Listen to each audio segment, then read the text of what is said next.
Welcome back to Spirit Squared. I'm Andrew Darrington, your host. Tonight we're here at the Humidor here in Tyler, Texas, one of our core sponsors, along with the Vault. Thank you so much, Blake and Virginia Young, for your sponsorship.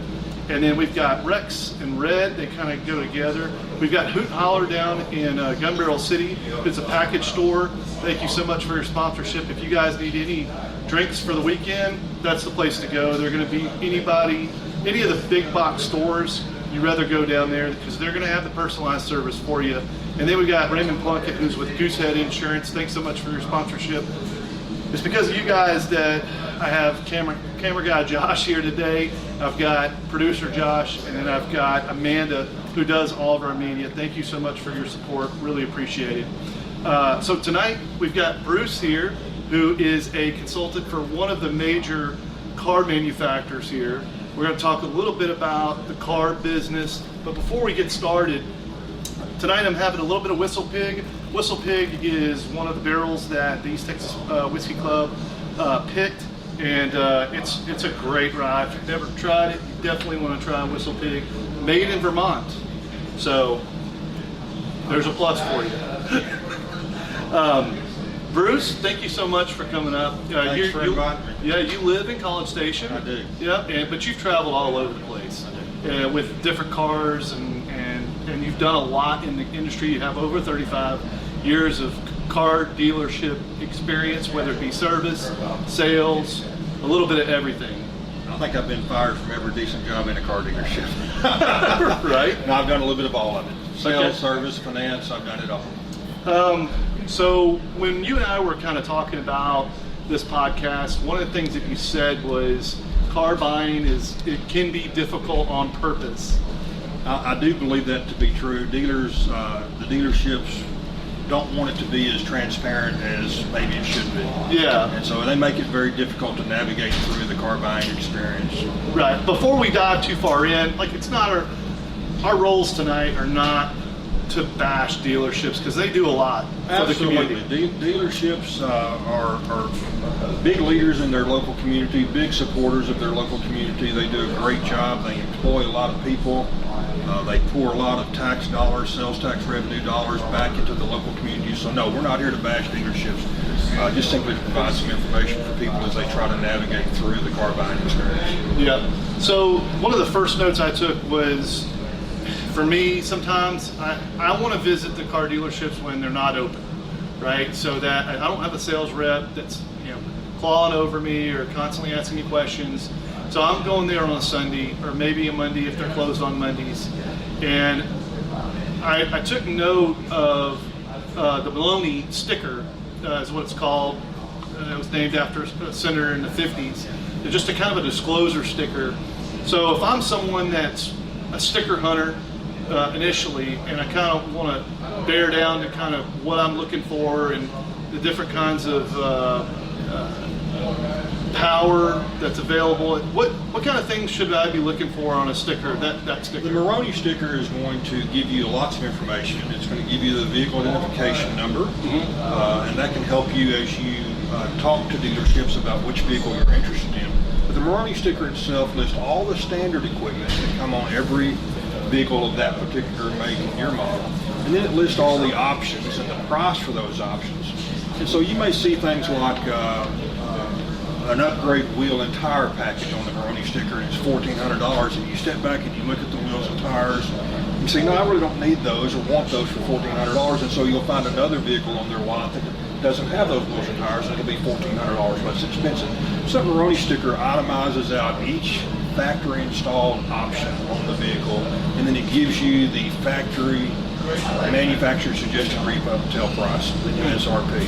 And that's a good basis to compare by as you start looking at vehicles on maybe different dealership lots or other vehicles on the same lot, maybe that are equipped differently. So if I'm looking at an MSRP, there might be features and benefits that go beyond MSRP, or no? No, there won't be. Okay. And unless there's been some dealer installed options, and then that'll show up on an addendum sticker. I gotcha. Okay. A lot of times a dealer will get a vehicle in and they'll put their own wheels and tire package on it, or they'll put a lift kit on a pickup truck, or they'll put you know, a light bar on a Jeep or something like that. And anything that the dealer does to the vehicle, other than the way it came from the factory, the dealer itemizes those things out on a addendum sticker. Gotcha. So we'll dig into the addendum here in just a minute. All right. So let's talk about preparing for buying a new vehicle, because buying a pre-owned is much different than buying from a dealer. We'll just say from a dealer, because it could be a pre-owned or it could be new, but it's at a dealership. So I think first and foremost, there are some people out there that don't think they have to prepare. They can just show up and then buy a car. Well, the dealerships are counting on that. Well, they're wanting it. They're wanting it to be an emotional experience versus an informed experience or an informed decision. Yeah, it's kind of like going to Vegas and thinking, okay, the ATM is the first thing I should do, right? That's right. Yeah. So we're preparing to buy a car. And I prepared for you I did some research on some questions that if I'm a buyer I shouldn't ask a salesman. And could you fill me in on a little bit on why? And some of these may not be bad questions, but it came from a pretty reputable source. So we'll go through some of those questions, and you tell me kind of.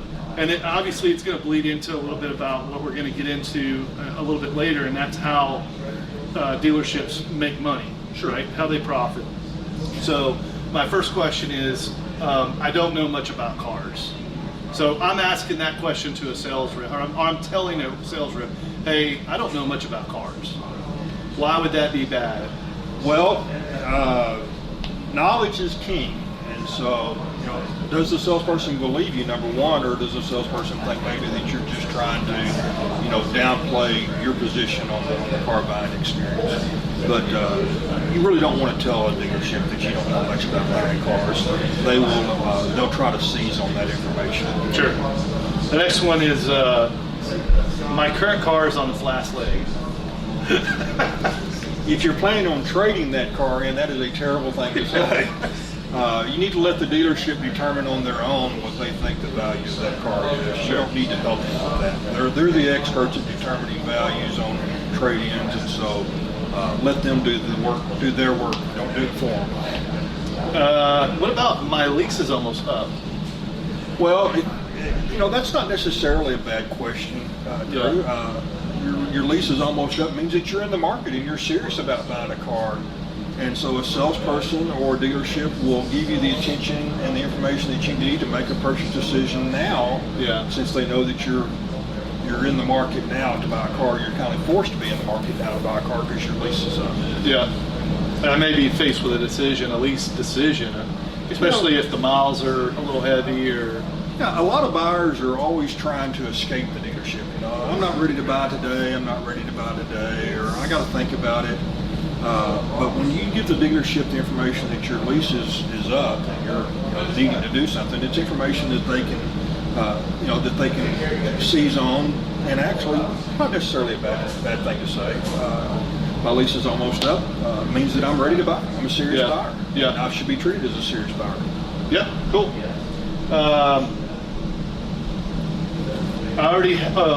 I'm going to pay cash. Well, that's a terrible thing to say. And which a lot of people don't realize. We used to think that was the best way to buy a car. You know, just tell the dealer I'm going to pay cash, and again, I just saved up $8,500. The dealer knows that, hey, I've got a serious buyer. I don't have to worry about financing or credit issues or anything like that. I've got a guy going to pay cash. It's a slam dunk sale, right? Yeah, it sounds like that would be a positive thing, but it's a terrible thing because the financing of the vehicle is a profit center for the dealership, and when you tell them you're going to pay cash, you've taken away one of their profit centers, and that's not in your favor. Right. I already have this kind of goes the same. I already have a car loan lined up. It's kind of the same thing. Like it is kind of the same thing.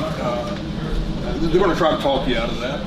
Sure. They're going to ask you, well, would you look at our financing? And you should definitely look at whoever gets you the best deal. I love this car. Well, you wouldn't be at the dealership if you loved your car. No. You love the new car. Oh, yeah, you love the car you're looking at. Car. Yeah, that's probably not a great thing to say as well, because again, it shows emotional attachment. Yeah. And that's what the dealer's hoping for. They're hoping that you come in and you see the shiny paint, and the shiny wheels, and Sure. the new car smell. I mean, there's a reason they call it new car smell, because it makes you fall in love. So. I've never bought a new car before. I think that's another emotional one too. It is, you know, and it'd be like I just recently graduated college, and so I'm getting rid of my old clunker that I had through high school, Sure. and I'm ready for a new car. And it gives the dealers all the ammunition they need to really prey on your emotions to make a car purchase decision versus, you know, having good information to buy that. Same principle to me would be like replacing carpet and painting walls on an apartment. Sure. Feels like it's brand new. Yeah. Right? And so maybe the landlord moves the price of it a little bit to cover those costs. That's right. You know, Exactly. so, okay. This is the maximum I can pay per month. Well, number one, a dealer won't believe you if Yeah. you say that.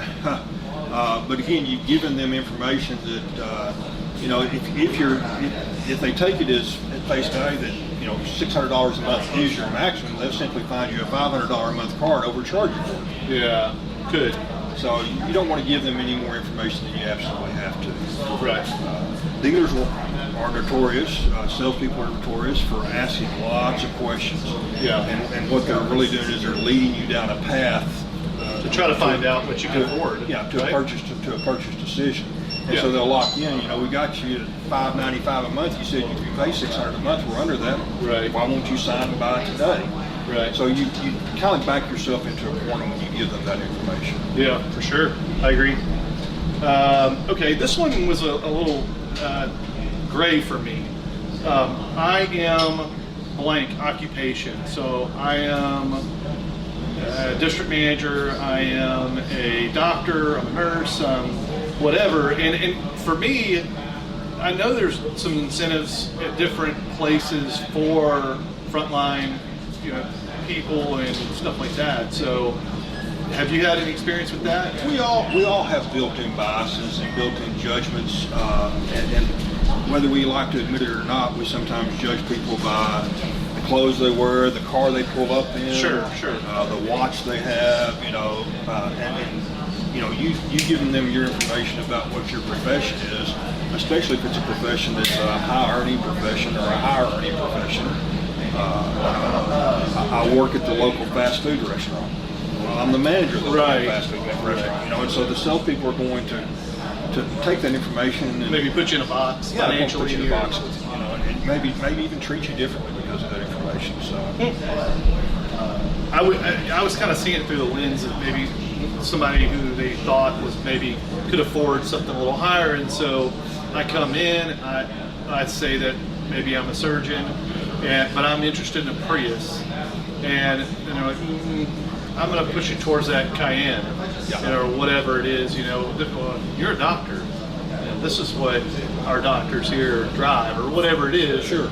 So I could see that kind of spinning that way. you know, if you're a salesperson at the Mercedes BMW dealership, you know that the guy coming in is, you know, Yeah. has got the financial ability to Sure. make the purchase. Sure. And if you're working at a Chevy dealership, you're going to see a wide spectrum. You're going to have guys that can afford a new $100,000 truck or a Corvette, and you have people that can, you know, can barely make it on, you know, on their cheapest car. That you Yeah, sell. Cobalt or Yeah, whatever. whatever. Yep. I don't know why this would be a bad question, but it was listed. I have a trade-in. Why would that be a bad question? I don't know. That's a great question. Yeah. That's a great statement to let them know. I have a trade-in. Yeah, I have a trade-in. Because trade-in, again, is another profit center for the dealer. Dealer profits are per unit are higher on used car sales than Sure. they are on new car sales. And so when they're selling you the new car, they're hoping that you have a trade-in. Because now not only are they going to make money when they sell you the new car, they're going to make money when they sell your used car to the next customer. Right. So having a trade-in is definitely can work in your favor to have a trade-in. Yeah. It's an additional incentive for the dealership to earn your business. This was probably the funniest question here, or statement. I'm not very good at math.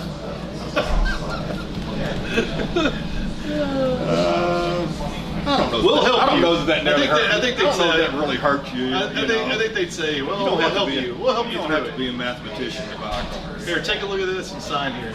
I don't think anybody's going to ask that question.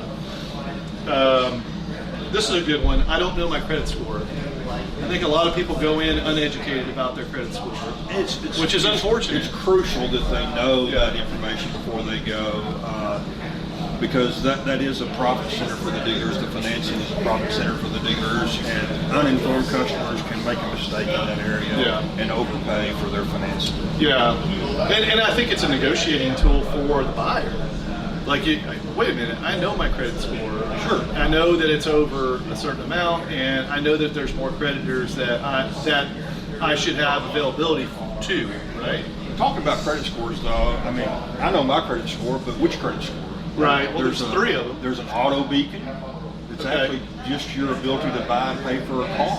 Oh, okay. It's called an auto beacon. And then there's a regular beacon that throws in your credit card, your mortgage, and everything else. There's lots of different, so there's multiple credit scores. You may even, if you have several credit cards, you may look on your Discover card and your beacon score it tells you your FICO score is 730, and then you look on your Visa credit card, it tells you your FICO score is 760. What's the difference? Right. And it's just the different methods of calculating that. They weight the scores differently. So. Sure.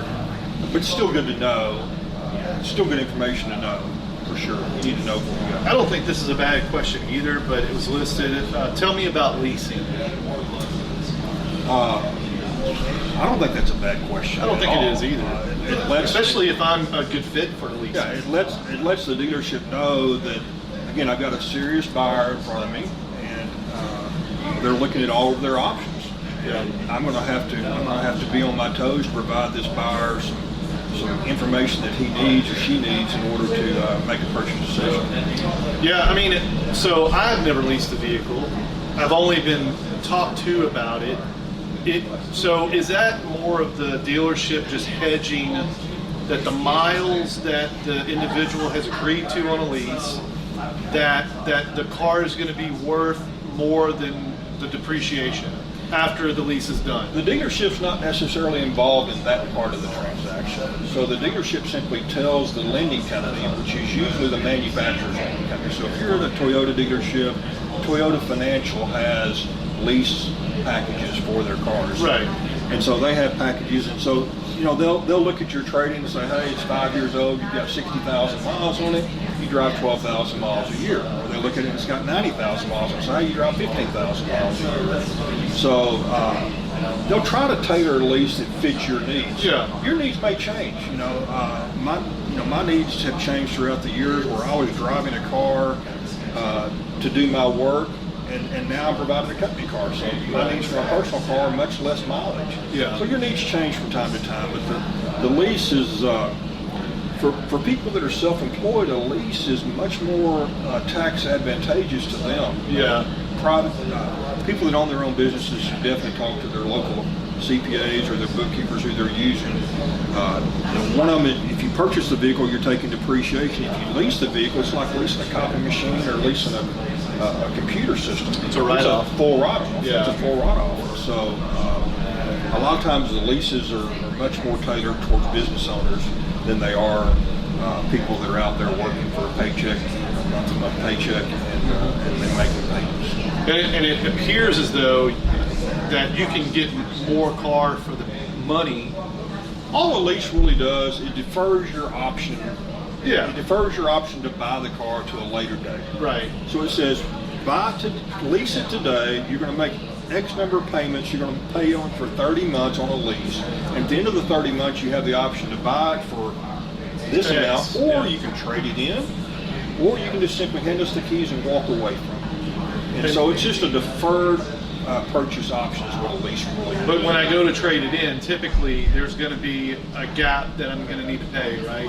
So on trade not necessarily. It depends on. Some people hit home runs on leases because they leased a Super Duty truck, and then all of a sudden COVID hit.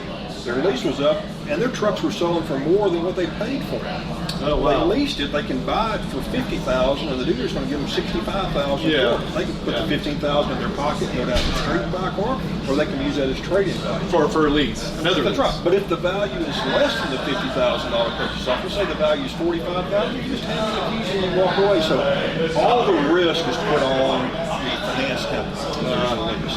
So you always want, if you're leasing a vehicle and you're ready to get out of that lease, you always want to find out what the actual market value is on that car compared to what you could buy it for. You may not want to keep the car. Yeah. But if you can buy it for 40 and it's worth 45, you definitely want to buy it. And then just simply trade it in and get the 45. Yeah, get the 45. But if it's worth 38, then you say, here's the keys, I'm ready to do another one. So it's just a deferred option. Yeah. What the lease is. Are you looking to optimize your drilling rig operations and maximize productivity? Look no further. Rex Consulting is here to power your drilling. With over 20 years of industry experience, our expert team provides tailored solutions that drive efficiency, safety, and profitability. From site assessments to cutting-edge technology integration, Rex Consulting is your trusted partner for land-based and offshore oil and gas drilling solutions. Ready to take your rig to the next level? Contact Rex Consulting today and send your operations to the next level in operational performance. Contact Josh Simmons at 918-637-9181. Rex Consulting, level up. Hey, podcast listeners, are you in need of some top-notch libations to elevate your next gathering? Look no further than Hootin Holler Liquor Store in Gun Barrel City, your go-to liquor store for quality drinks. From smooth bourbons to crisp wines and everything in between, Hootin Holler has one of the largest and most diverse selections in East Texas. Planning a special occasion? Let our experts guide you to the perfect bottle. You'll receive excellent customer service not offered in the big box chains. Visit Hootin Holler today and let the good times flow. Vault Arms is your premier destination for all things firearms. Extensive selection of handguns, rifles, shotguns, and accessories. Knowledgeable staff to assist you in finding the perfect firearm to fit your needs.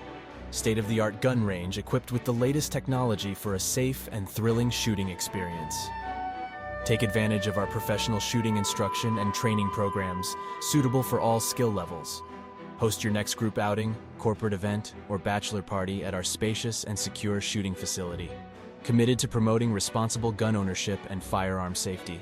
Fully licensed and compliant with all state and federal regulations. I haven't talked to any other dealers. I think that would probably be a negative. That's probably not a good statement. It's probably not a good statement. Competition's good. Yeah. Competition, you can tell them, so I'm going to talk to other dealers. You may find that they just ignore you and say, come back and see us after you talk to them. Yeah. So that's just information you don't need to give the dealership.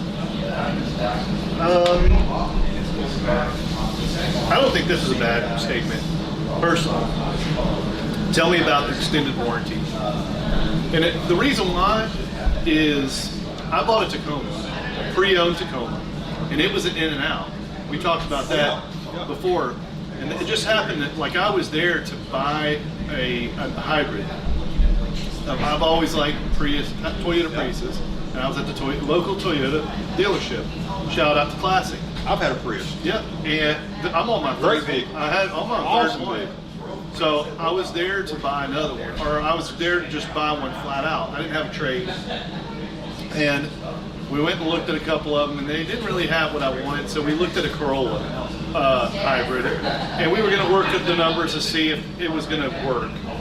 And I'd always wanted a Tacoma, and so this guy comes in, older gentleman comes in, and he pulls up in a Tacoma, 4-door Tacoma, everything I wanted, in a color that I liked, silver. And he gets out of the car and he comes in and they greet him, and then he sits down in a pod next to me. And they come and give him a check. And I'm like, he just sold that thing. So I follow him outside and I said, of course, dealerships do not like this, but I did it anyway. I said, man, I know this is not my right, if anything, and you can tell me, hit the road. But I said, you mind let me know what they paid you? He told me. And I said, cool. So I went back in, and the girl that had been working the numbers hadn't come back. So I kind of tagged the guy that gave him the check, and I said, I'm interested in that truck. We don't have to talk about these anymore. Let's talk about that. Well, anyway, long story short, we get a deal done on the Tacoma because I knew what they'd given, and I knew it was an in and out, but they still had to do certain things by law. They had Either to used car make ready, check it out. Yes. They got expenses. That's right. And I was willing to pay those, They got to obviously. pay a little profit. And then we tossed around some numbers, and of course I used what I knew as leverage, and we kind of volleyed a little bit, and then, but I ended up, for the first time in my life, buying the extended warranty. And I bought it, I think it had like 46,000 miles on it, and I bought it up to 100. Powertrain, and I mean, I didn't do all the, knickknacks, but I did the main stuff. At 91,000 miles, all right, the transmission starts missing. And I just, second or third gear, one of the two, with this. And so I took it to the dealership, and the guys there said it's the first time they've ever seen a Tacoma with a transmission missing.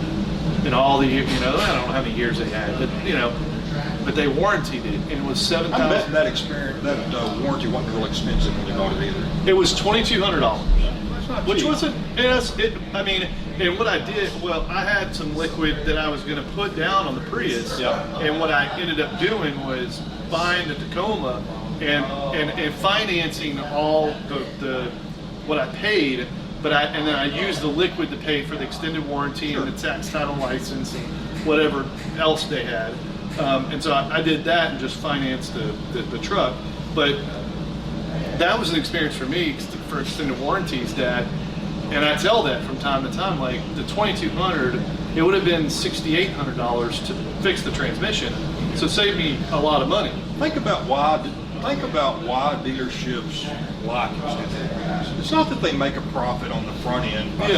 They made a little bit of profit. If you pay $2,200, they probably cost them $1,500. So they made $700 profit. Right. That's not what the extended warranty is about. The extended warranty is it keeps you coming back to that dealership. 100%.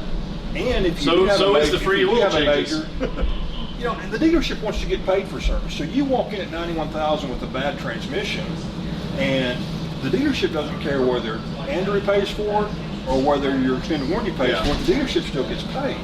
But if you didn't have that extended warranty, you probably wouldn't go back to the dealership. Right. And I'd be now- going to the Shade Tree. You'd be going to the going- Shade Tree mechanic or to one of the aftermarket transmission places, hoping to get it done for less. Yeah. So, cars have gotten so complicated. Yeah. And components on cars have gotten so You expensive. think that's why insurance rates have gone up? Absolutely, why insurance rates? Part of the Insurance rates reason- have gone up is because Part of the reason. they cost so much money to fix if they're in a wreck. Yeah. If a car's in an accident, they cost a lot of money to fix it. A lot of body panels are now aluminum. Well, the aluminum would cost more, but the repair process on aluminum is a lot more as well.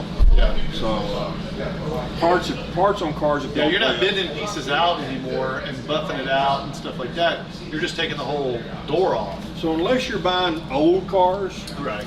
if you're buying a car that's less than 10 years old, it's not a wise decision. Having worked in the car dealerships for many, many years, I can tell you that the service departments, they bill hundreds of thousands of dollars per year to extended warranty companies. So those warranties are used. You may not have used yours had it not been for that transmission, and that's fine, but it's insurance is what it is. Yeah, it is. It's insurance. It was insurance up to $100,000. And if you're going to own and keep a car up to 100,000+ miles, you're really kind of crazy not to have a warranty on it. These cars will break. Parts are expensive. Labor has gone way up in the last few years. For sure. And so cost of repair has gone way, way up. Well, I think certain models too, it makes a lot of sense. Like if you're buying a Jeep, maybe you can do some of that work on your own. Maybe you can find a friend that does some work on it.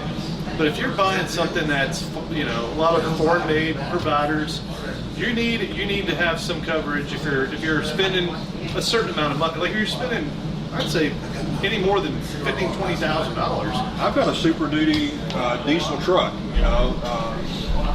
$80,000 truck. transmission goes out in that, it's a lot of money. Oh, yeah. Motor goes out, it's a ton of money. Yeah, for sure. And then there's so many other components, so many different computers on that vehicle. Yeah. They are expensive to fix. Yeah. And usually 1 or 2 claims is all it takes on an extended warranty where you break even. Yeah. And, you know, if you're lucky and you have no problems, then congratulations. You've got a vehicle that can give you problems and you pay for insurance. We pay for insurance every day. I mean, when was the last time you had a crash that you've been paying premiums on car insurance for right. years? Oh, for sure, for sure. Yeah. All right, so we talked a little bit about profit centers in a car dealership. Obviously, selling and trading, you know, the dealership's going to win on both sides of that process, unless they have a huge need for X, right? Or are they always going to win on the selling trade side? It's all about supply and demand. Sure. We saw that with COVID for sure. As when COVID hit, all of a sudden dealers weren't getting as many cars, the manufacturers weren't producing as many cars, and so the supply chain kind of dried up on how many cars were out there for sale. You drive by the local dealership and you'd only see 3 cars sitting on their lot, where there used to be 200 cars sitting on their lot. And so when supply dries up and demand stays the same, you don't have to have an increase in demand. If demand stays the same, the dealer now has 10 people coming in to look at 1 car versus, you know, 1 person coming in to look at 200 cars. Yeah. So, supply and demand drives the price a lot. And so dealers will constantly, and you can see it in the advertising that dealers spend. Dealers didn't spend any money on advertising during COVID because every vehicle they had was already sold. They spent no money on advertising. The manufacturers spent very little on advertising during COVID because the supply was down. Manufacturer rebates. All of a sudden you didn't see rebates on. You used to see rebates $3,000, $4,000, or 1.9% financing. You don't see those things when there's no supply and high demand. We've seen kind of a reversal in that. Dealership lots are full right now. But you may, you know, you don't have to remember back too far when the Bronco first came out. And I owned one, and it was a great vehicle. I loved the Bronco. The old school? But the new one. The new one. 2023 Bronco. Yeah. And the only way to get one was to order one and wait on it. Sometimes you waited 8, 9, 10 months to get it. Yeah. And, you know, they were selling for sticker price plus. Yeah. And it was because there just wasn't a lot of supply. There was a lot of demand for it because it was a new product. Everybody liked the styling and it was popular. It was supposed to be a Jeep beater and all those things. And so the prices were going way up. When the dealer's only got 3 of them to sell this month, he's not going to give any of them away. Yeah. But you go to the dealerships now, they've got 25 Broncos on the lot, or they've got 200 F-150s on the lot, or Chevy Silverados on the lot. They've got 150 of those. They're ready to deal. Yeah. And so you'll go from MSRP or MSRP plus on low supply, high demand. You'll go to substantially less than MSRP and rebates when supply is high and demand is low. And right now, demand across the board is low for several reasons. Demand is low in the car industry right now because of interest rates. You know, used to you could get 3-4% on a car loan, and that would keep your payments at a reasonable amount. Now interest rates have gone up to much higher numbers, and the payments go up for the same amount of money. And the cars have gotten more expensive. New car prices have gone up quite a bit. So when you take higher prices and higher interest rates, all of a sudden consumers that used to, sign for 60 months at $500 a month are now signing for 72 months at $750 a month, $800 a month or more. That's crazy. The average monthly payment right now in the United States is over $750 a month on new cars. So the world has changed a little bit. Yeah, for sure. So hopefully the interest rates will find a settle out point. But I don't think it's just interest rates. I mean, it just costs more to build a car. And then the profit that is typically generated is always going to be pushed some, right? So because if I'm a dealership, I want to see growth. And growth means I make a little more profit than I made last year, right? Sure. So there's always going to be a push to the consumer to pay. The manufacturer has raised their prices. Why? Because, as you saw recently, they had strikes at all the auto manufacturing dealerships. Ford, Chrysler, GM all have So they're strikes. paying more, They have to pay more for the labor. Yeah. They're having to pay more for the parts. COVID dried up the supply chain and dried up the number of businesses that were doing, that were making components. There's now fewer companies making components that manufacturers need to build the car, therefore they're going to have to charge a higher price for those components. Sure. So the cost of construction has gone up. Yeah. We see that in homes, we see that in too. cars. Yeah. The cost of construction has gone up. That's priced down. That's passed down to the dealer, and the dealer simply just passes it down to the consumer. 100%. So the consumer is left holding the bag for the increased cost, and interest rates haven't helped. So it's a tough time, quite honestly, right now to be in the car business, the new car business. All right, so walk me through how an MSRP plus deal goes. So we talked a little bit about dealer addendums, right? So we have that where they basically trick out the car the way they want it to kind of emphasize it, but you said MSRP plus for cars that are in high demand. So kind of, do they go hand in hand or no? We saw a thing called market value adjustment for a long time. Okay. So it's when a vehicle comes out. Let's say it's the new Corvette, the new body style Corvette. When it first comes out, and there's not every dealer's got a whole bunch of them sitting on their lot. And they're getting one in this month, one in 2 months after that. So they've got 3 or 4 coming in the next 3 months.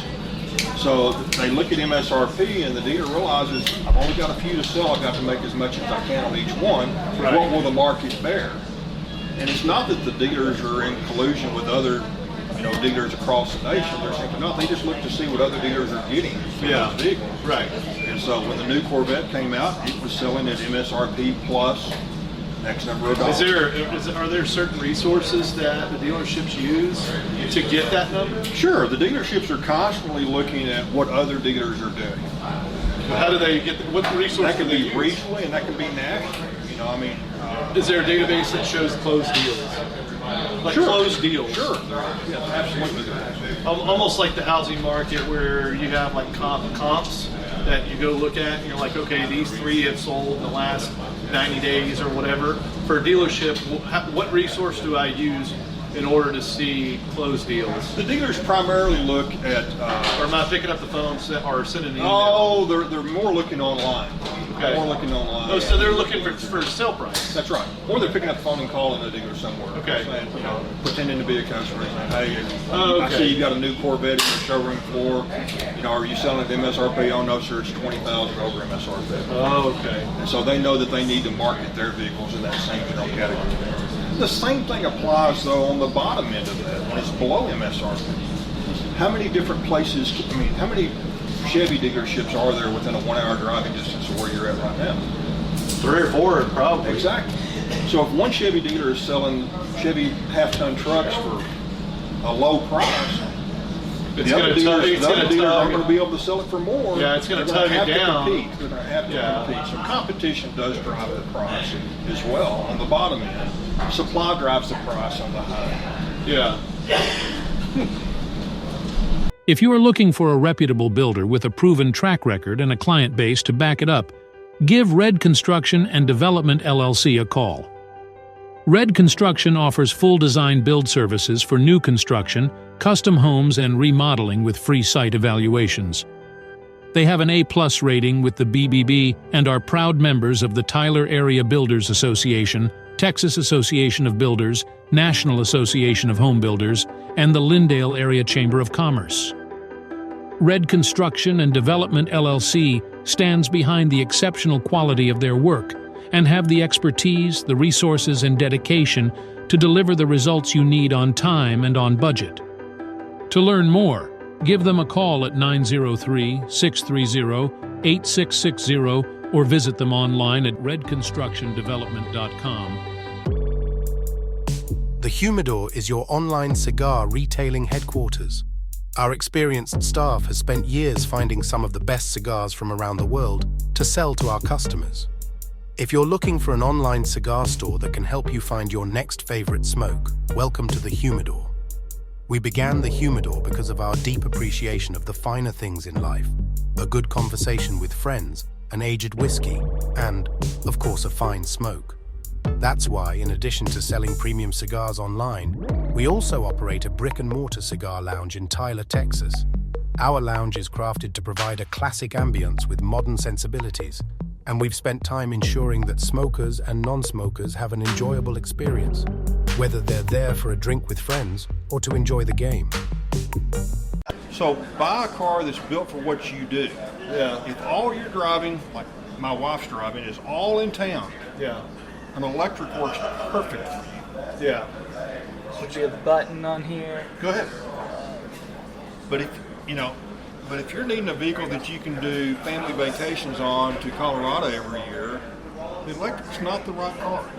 But if you have a second vehicle in your household, use the electric for all your running around. You need to go to Dallas for a day. It's got plenty of range to get to Dallas. It's got 250 miles, and guess what?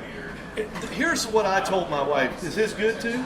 Yeah. It's good? Okay. And are we rolling too? Okay. Okay. So that's great. So what I told my wife was this, and we're talking about EVs, and if there was any interruption, then that's what we're talking about. What I told her was this: if I have to stop, because we have a charging station just outside of Lindale at the Collins Street Bakery, okay? No wrong with that stuff. Okay, if I have to stop there for 15, 20 minutes in between a 300-mile drive, what is the problem with that? If you're making a long drive, even if you've got Or Buc-ee's, in a or gasoline whatever. vehicle, even if you've got a big fuel tank and you're making a long drive, let's say you're going from here to Amarillo, Yeah, you're not typically going to drive nonstop anywhere. You're going to stop, Right. get out and stretch your legs, go to the bathroom, get a soft drink, get a snack, walk around for a few minutes. Does it extend that time that you do get out? Yes. Instead of being at that stop for a bathroom break for 15 minutes, you're there for 30, 45 minutes. Yeah. Big deal. Check your phone, get on social media, do what you normally do, then get back in the car. You know what I was thinking of is, I'm sure in your day, definitely in mine, because we used to drive from New Orleans to San Antonio for Christmas. And so between there and there, we would always stop and picnic somewhere. Sure. And that's what I was thinking is like, you build it into the time. You don't even have to do that. You don't have to build it into time. The car builds it into your time. Agreed. So you tell the car when you leave San Antonio that you're going to New Orleans, it tells you you're going to need to stop here. 100%. And so you plan your departure time around, I'm going to stop for lunch Yeah, in that's it. wherever. Yes. I'm going to stop for lunch in Lake Charles. That's right. And I'm going to go in for an hour and 15 minutes and sit down and have lunch. Yep. My car's going to be charged. And it'll send you a message on your phone that says, you're now ready to go to your destination. Yeah, that's right. That's right. Makes it It's the easy. easiest thing ever. And you just build it into your path, which you would do anyway. Let's say I carry a card, a Murphy's card, like a Murphy's gas station card. And so, and they incentivize me to get gas at their gas stations. So I make sure that I go there because if I hit 100 points, I get 10 cents off the next fuel up. It's the same thing. It's exactly It's just like go find the place that gets you the incentive. And you don't even have to go find it. The car tells you where it And is. some of these cars, especially the pre-owned cars, come with, incentives like fuel-free fill-ups. And, speed. They're starting to do Generation 3 and Generation 4 fill-ups, so you can fill up faster.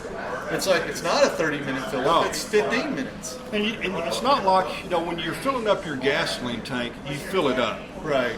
But for the EV, you don't necessarily have to It's sit 80. there until it's full. Right. You can get it to 70% or 65%, and that'll get you all the way to your destination. Right. Yeah, I think it's.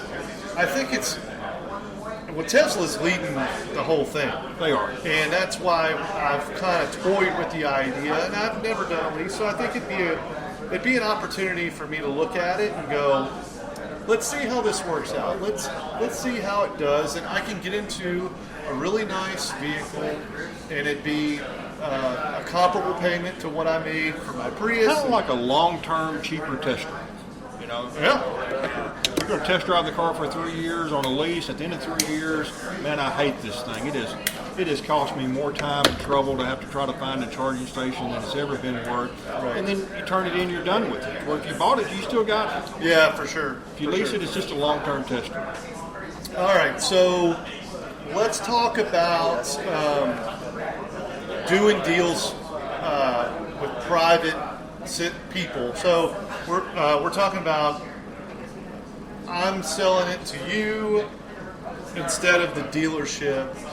What are some of the pros and cons we're dealing with there? There are some protections built in for the consumers with a dealership. The dealership has a large investment in property, facility, and they have a large investment in reputation. So you can go online and you can look and see what that dealer's reputation is. You can see Google reviews, Yelp reviews, Yahoo reviews, and you can find out what kind of dealership you're dealing with.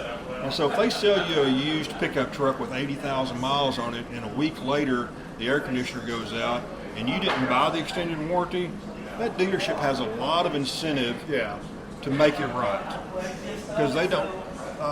The internet is powerful.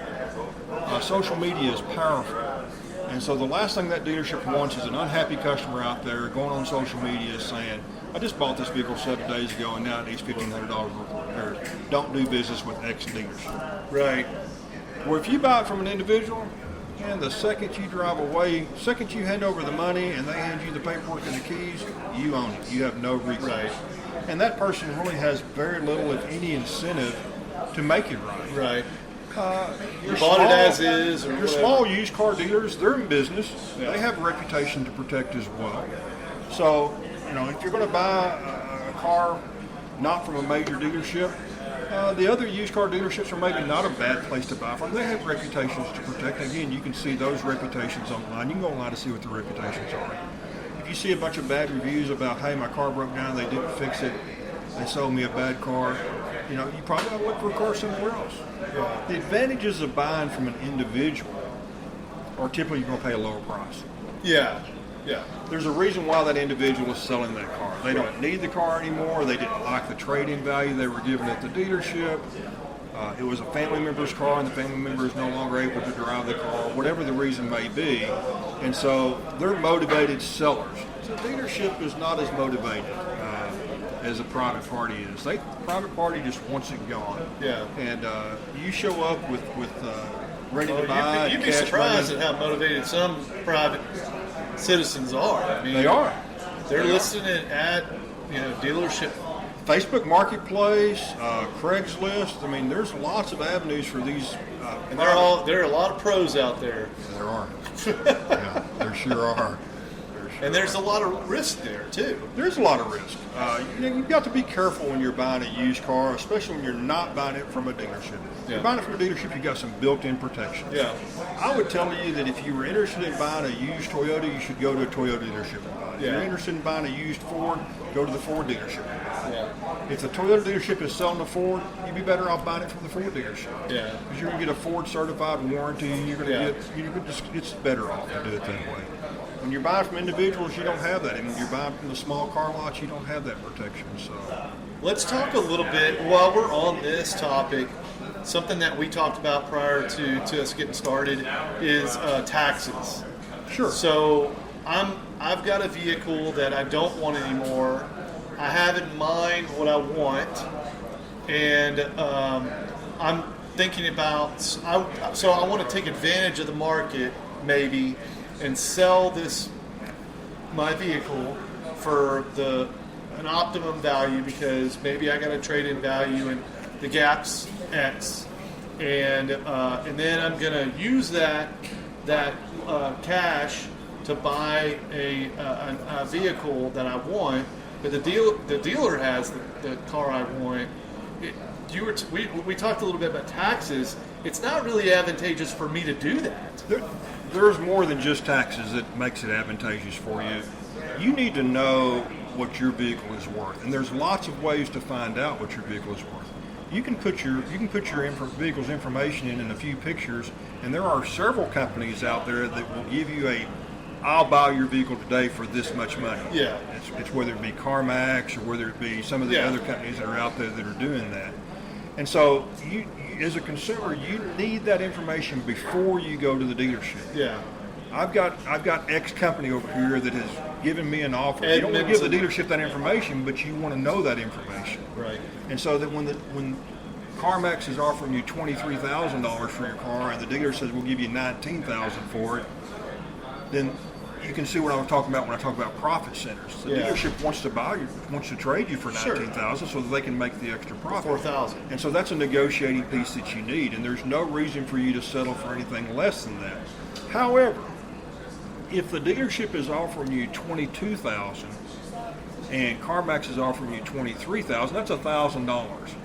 But when you trade the car in, you only pay sales tax on the new car that you're buying on the difference between the new car and the used car. And that's the part that we were talking about. Like, so the new that is such a huge win for the consumer, because you're not having to pay full taxes on the new purchase. You buy a new vehicle for $50,000, you're paying 6.25% in sales tax. You're paying over $3,000 in sales tax. If you trade in a $25,000 car to them, you just cut that tax burden in half. $1,500. That's right. Yeah. So you definitely want to take advantage of that. You need to know that information going in. So again, if the dealership offers you $22,000 or $20,000 for that car, and there's $1,200 plus worth of sales, you would have to sell that vehicle on your own for more than that, to overcompensate for the loss of sales tax that you're going to have to pay extra. That part to me is eliminating. So an educated consumer on what their vehicle is worth is critical. If you're going to trade a vehicle in, that's good news. The dealerships are going to want you to trade your vehicle in. Yeah. Because they're going to want to sell that vehicle at a later date to somebody else, and they're going to make money that time as well. So they make money twice on this kind of the same transaction. And they're hoping that the next one somebody trades in, again, they just kind of keep perpetuating that cycle. And those are profit centers for the dealers. So you need to know that. You need to have that information when you're buying a car. You need to know what your vehicle is worth. Talk to us a little bit about the types of titles. We know that a blue title is just kind of straightforward. It's a clear title. Everything's good. There's a lot of deception out there in the private party. They'll tell you it's a blue title, but a blue title is not necessarily a clean title. Yeah. A blue title can be branded. It can be branded hail damage. It can be branded flood. It could be branded salvage rebuilt. So what happens is a vehicle is involved in a collision, and a pretty substantial collision. Mm-hmm. And the insurance company decides to total the vehicle. So the person gets their money from the insurance company, they go buy another car. That car then goes to auction. The insurance companies sell those cars at auction. And those cars go from being a blue title to being a red title in Texas, and it says salvage on it. Yeah. So it is a salvage title. That vehicle was totaled in an accident, and the insurance company now owns that vehicle. It'll even have the name of the insurance company as the owner of the vehicle. They basically have bought that car. The insurance company is trying to recoup some of the money that they spent to giving you for what they paid you after you totaled your car. So they're trying to recoup some of that money. So they sell the car at auction. Right. And so they're just on the hook for the difference between. I love all these nuances. It's so cool. Okay, go ahead. So the insurance companies, they're just on the hook for what they gave you for the car, $30,000, and what they sold it at auction for, $15,000. So they're on the hook for $15,000. Right. So the insurance company's covered some of their losses that way. What happens to the car then is it's purchased by an individual, maybe that owns a body shop or that's a mechanic, or maybe it's just a private individual that can work on cars, and then they repair the car.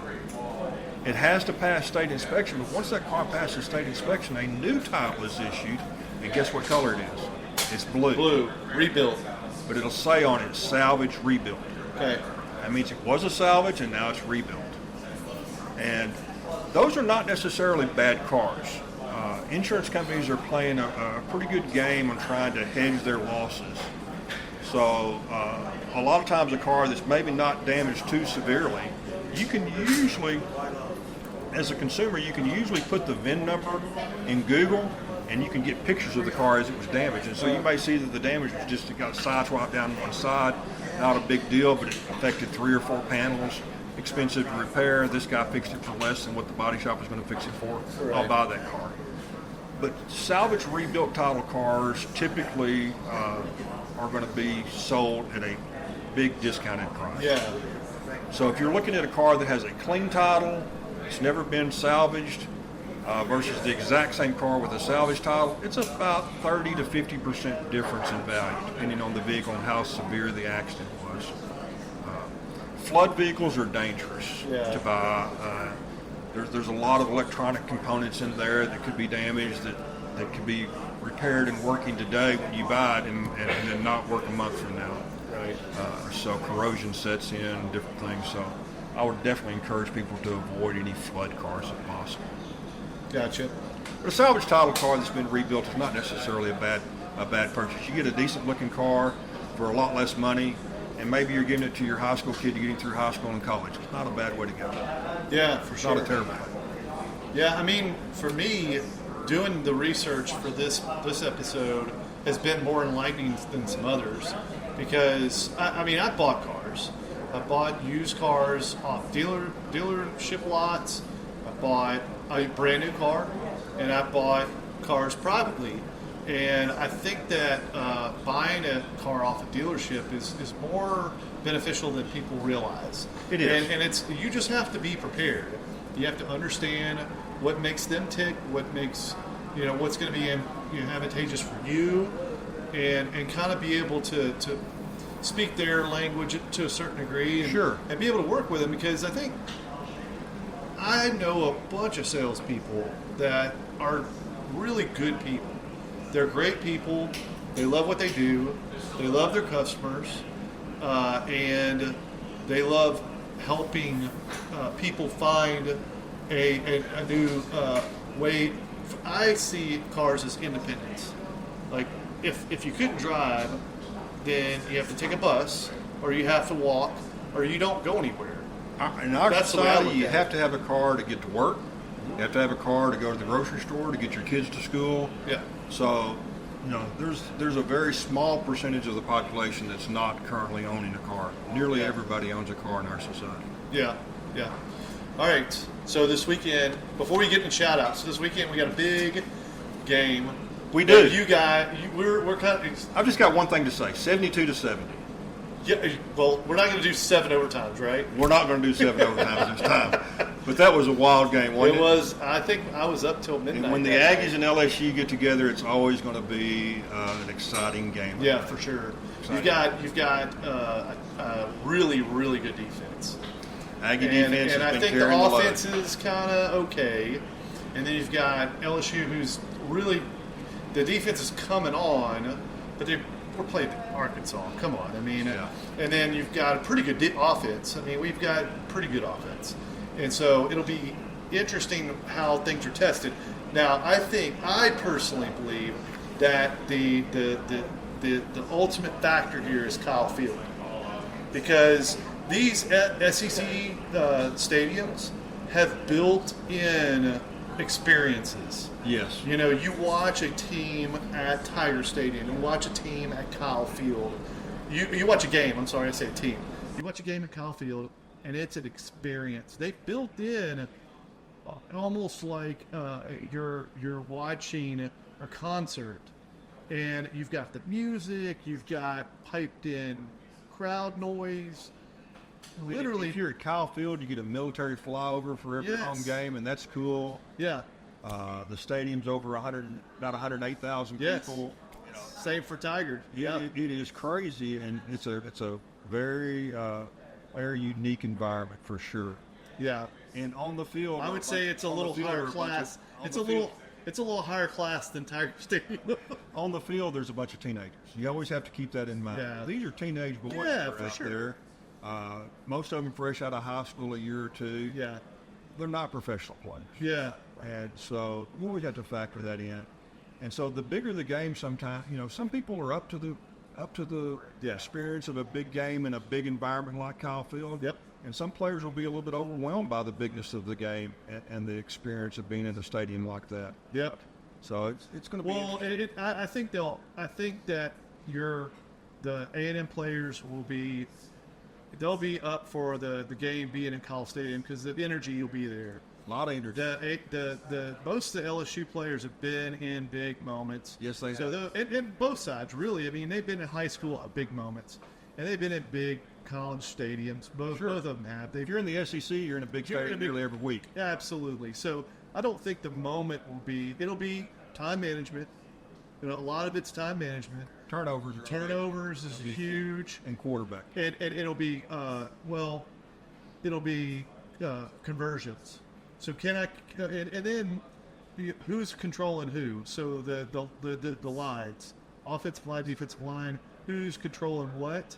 And conversions. Sure. And then, like you said, turnovers. I'm hoping that it'll be a close game. I hope. But I think A&M's a lot stronger than people put them off to be. They're a strong team. Well, very similar to the Texas Longhorns game last weekend against Georgia. There's a lot of hype. He was in Austin, full stadium, and the Longhorns got exposed a little bit. So has A&M played as a team as good as LSU? Yeah, maybe not. I mean, Missouri was ranked 8, but we see Missouri's not that great. Has LSU played a team as good as A&M? We don't know. So it's going to be Miss I think A&M beats Ole Miss. It's going to be interesting to watch it play. And then the only thing about LSU is very opportunistic. They take advantage. They take advantage of weaknesses better than most. It's the only thing. That's all day I'll say. I think that it all boils down the first half.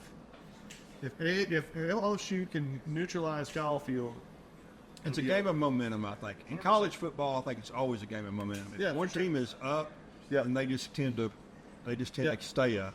Yeah, you have to have something dramatic happen, like a pick six or something, to turn that momentum. A fumble on a punt or something that results in a field position change.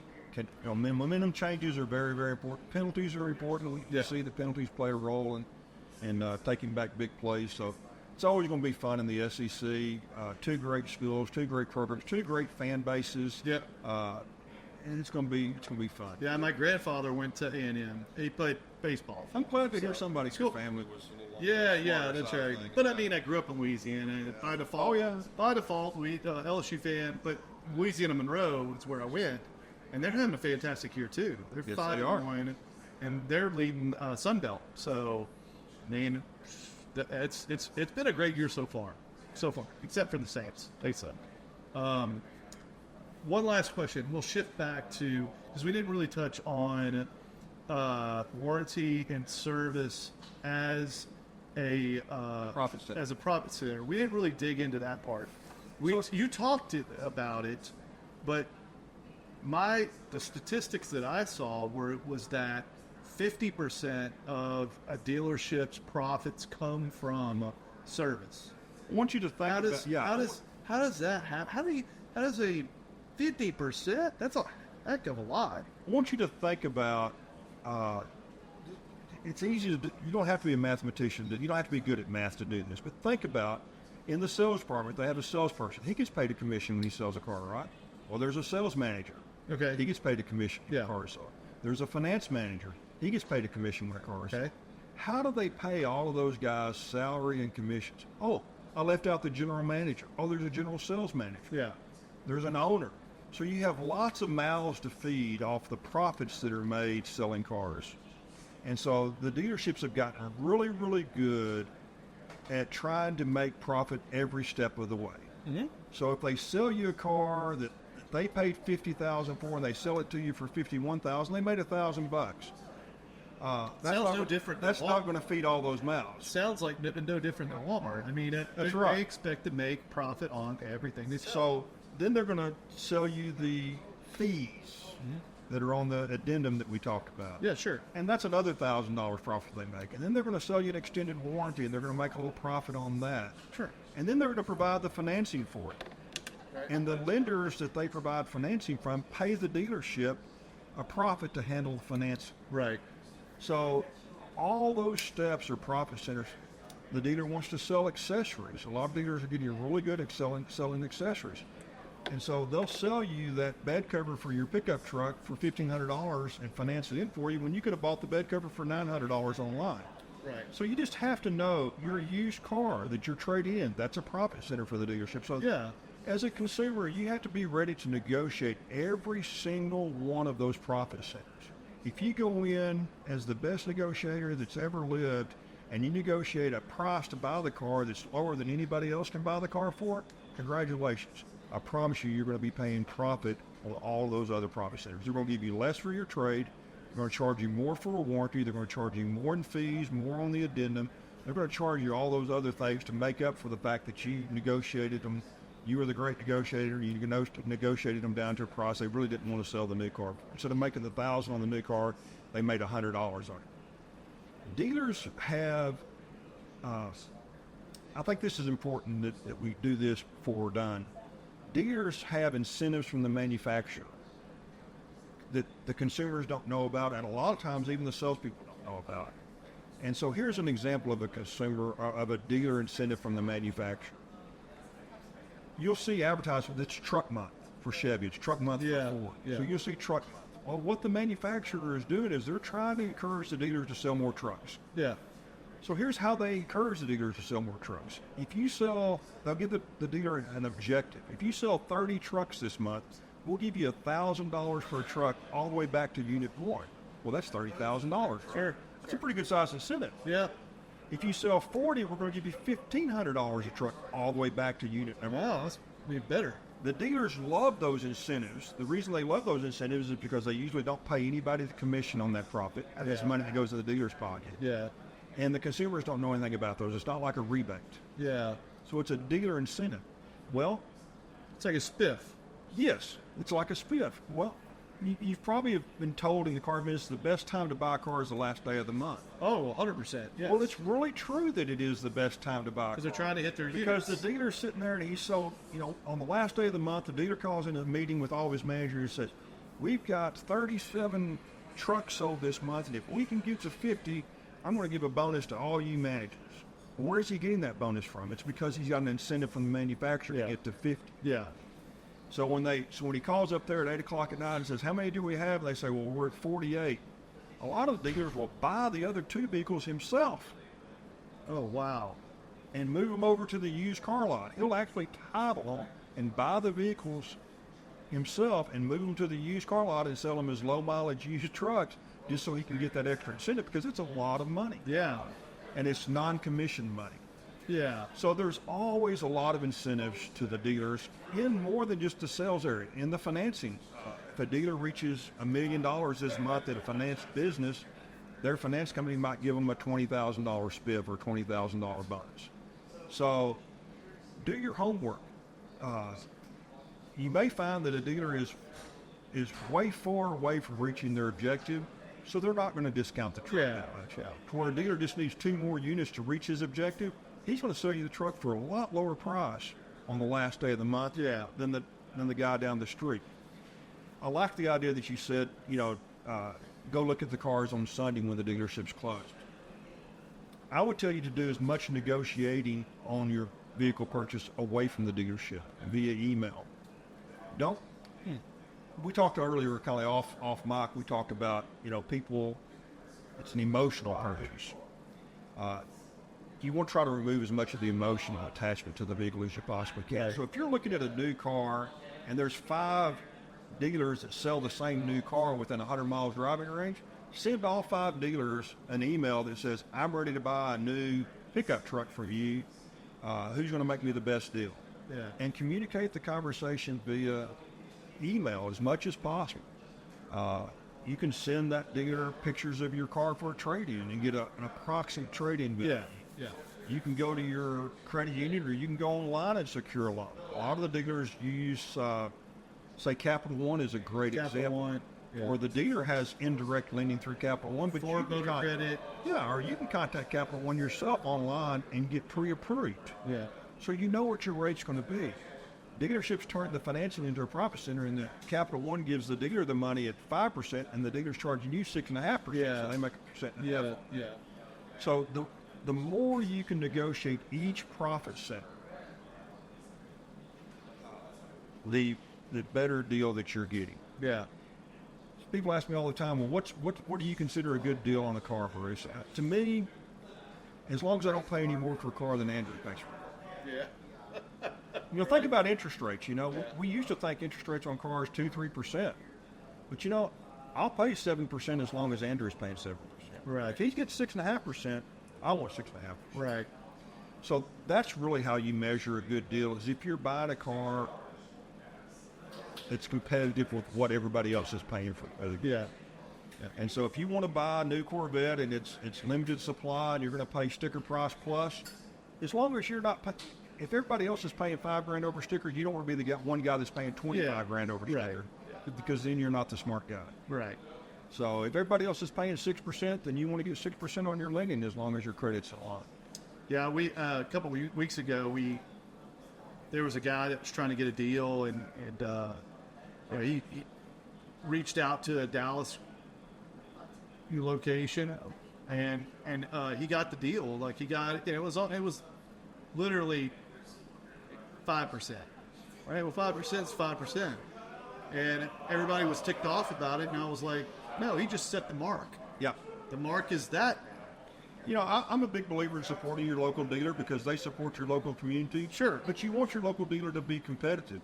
Yeah. And the only way to know if he's competitive is if you, as a consumer, hold him to that being competitive. So you need to find out if you can go buy a car somewhere else for $300 less, don't do it. Just buy it local. Yeah. It's worth the $300. Yeah. But if it's $1,500, that's a lot of money. Yeah, for sure. So be a smart consumer, do your homework, know what you're going into it for, try to stay out of the dealership as much as possible. Yeah. Negotiate as much as you can up front. You can negotiate your financing up front, you can negotiate your extended warranties up front, and really when you go in there to take delivery of your vehicle, you can be in and out of the dealership in an hour. Dealers love to wear you down. Yeah. They love to get you in there at noon and buy your dinner at 6 o'clock as they're closing the deal 7 hours later because you're just tired, ready to go home, and you'll pay too much to get out. Yeah. So it's better off to do as much of that stuff away from the dealership as you possibly can. But understand that your dealers are good people. Yeah. They're supporting your community. And it's okay to pay them a profit. They're in business to make a profit. That's okay. Yeah. But don't overpay. Yeah, for sure. Even car washes, they're making money too. Sure. So, I mean, everybody's out for a buck. For sure. Absolutely. Other than your nonprofits. So, cool. So, I told you I like to end all my podcasts with a shout out.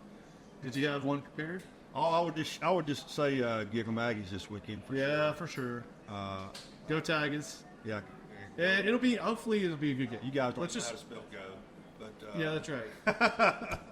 But no, I love a friendly rivalry, and that's what we have across the board in the SEC. Yep. And obviously a shout out to my family and friends. Appreciate you inviting me over. You've been a good friend for a lot of years. We played a lot of golf together. I always enjoy getting together with you. So Yeah, for sure. Appreciate the invite. Yeah. But I've been informative. Yeah, it's been great, man. It's been great. And this has been a great forum for me. It started out with COVID and just kind of did some sampling and stuff like that. And then got into podcasting over a year ago. I think this makes like episode 33. So every other week. So over a year old. Got a lot of sponsors that love what we do. And when I thought about lining up guests, you were one of the ones I was like, man, I know he knows a lot about car dealerships and service, definitely service, because you spend a lot of time there. And just kind of how the inner workings work. And thought that's kind of what the podcast is about, is jumping all over the place, just kind of making sure that we provide like education. And if you listen to us, we talk more about sports than all 30 some odd podcasts we've had in the short 5 minutes we did. But it's been a blast, man. It really has. It's always good to see you, man. Yeah, it's good seeing you too, man. Thanks so much. Get on the golf course. We do. Not my golf course, not right now. But I need to come down and play your golf course. Get your scuba diving certification. I'll take you diving.